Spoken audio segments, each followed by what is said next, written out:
दोस्तों आज देखते हैं मई का प्रॉफिट एंड लॉस क्या रहा, हमने क्या सही किया और क्या क्या गलतियां की हैं। आप पूरे महीने की वीडियोस को हमारे चैनल लॉट्स ऑफ लॉट्स पर देख सकते हो, वो सभी इस प्लेलिस्ट में है। दोस्तों मैं जॉब करता हूं और इसीलिए जॉब पर अगर गया हुआ हूं तो मोबाइल से रिकॉर्ड करके शॉर्ट्स के फॉर्मेट में वीडियो अपलोड करता हूं, और अगर मान लो घर पर हूं तो लैपटॉप से वीडियो रिकॉर्ड करके नॉर्मल यूट्यूब वीडियो फॉर्मेट में पोस्ट कर देता हूं। कोशिश ये है कि चैनल सबसे ज्यादा ट्रांसपेरेंट रहे। खैर अब देखते हैं। ओवरऑल रिजल्ट ये है कि हमने वैसे तो अराउंड 1700 का प्रॉफिट किया है, लेकिन ब्रोकरेज और टैक्स लगाने के बाद टोटल 400 रुपए का लॉस किया है। मतलब देखा जाए तो इस महीने लगभग ना प्रॉफिट ना लॉस है।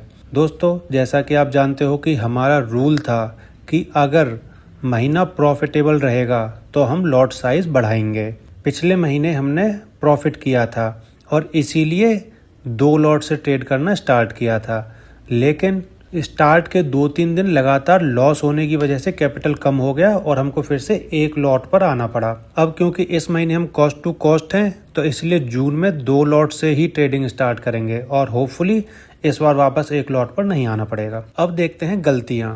दोस्तों शुरू के दिनों में हमने सेटअप फॉलो नहीं किया और न्यूज़ बेस्ड ट्रेडिंग की, जिसकी वजह से हमें लॉस हुआ। न्यूज़ ये थी कि बीजेपी बंगाल में जीत गई है तो इसीलिए मार्केट के सेंटिमेंट्स पॉजिटिव रहेंगे, इसीलिए मैं हमेशा कॉल लेता रहा और मार्केट नीचे जाता रहा और लॉस देता रहा। और दोस्तों समझ यही आया कि जो रूल अपने बायो में लिखा हुआ है वही फॉलो करना है। No setup no trade. दूसरी गलती थी लॉट साइज का कम करना। हम देख सकते हैं कि हमारा सेटअप अराउंड 60% प्रॉफिटेबल है, लेकिन हम हारे 2 लॉट से और जीते 1 लॉट से, इसलिए प्रॉफिट नहीं कर पाए। तो इसलिए दोस्तों मैं अपना कैपिटल थोड़ा सा बढ़ाऊंगा ताकि 1-2 लॉस हो जाएं तो हम पर ज्यादा इफेक्ट ना आए और हमको अपने लॉट्स कम ना करने पड़े। तीसरी गलती है अर्ली एग्जिट्स। स्टार्टिंग के डेज में जो लॉस हुआ उसकी वजह से साइकोलॉजी इतनी खराब हो गई कि जब कभी भी ट्रेड पॉजिटिव हुआ और बड़ा मूव आने लगा तो मैंने तुरंत ही एग्जिट कर लिया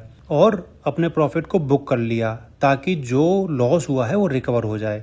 और इसीलिए देखा जाए तो पूरे महीने में बस लॉस ही रिकवर कर पाए हैं। हम जून में ऐसा नहीं करेंगे। लॉस होगा तो लॉस को एक्सेप्ट करेंगे, लेकिन जब प्रॉफिट होगा तो कोशिश करेंगे कि हमारा प्रॉफिट लॉस से 2 से 3 गुना ज्यादा हो। चलो अब देखते हैं हमने जो अच्छा किया। तो दोस्तों स्टार्ट के लॉसेस के बाद हमने न्यूज़ बेस्ड ट्रेडिंग कभी नहीं की और सिर्फ अपने सेटअप पर ही ट्रेड लिया, और 1 लॉट से ही देखा जाए तो हमने अपने सारे लॉसेस को रिकवर कर दिया और महीने को कॉस्ट टू कॉस्ट पर क्लोज किया। वैसे भी देखा जाए तो बहुत ही उथल पुथल रही मार्केट में इस महीने, और कैपिटल बचाना ही बहुत बड़ी बात हो गई, प्रॉफिट तो दूर की बात है। अब दोस्तों जो सिचुएशंस हमारे हाथ में नहीं है, कई बार हुआ सेटअप थे लेकिन वो हाथ से निकल गए, क्योंकि जॉब पर आपको पता है कि कभी कोई काम आ गया या आप हो सकता है ड्राइव कर रहे हो जब आपका सेटअप बना। तो दोस्तों ओवरऑल P&L हमारा मई महीने का यही था। अब हम कोशिश करेंगे कि जून में अच्छे खासे प्रॉफिटेबल रहेंगे। Thank you so much.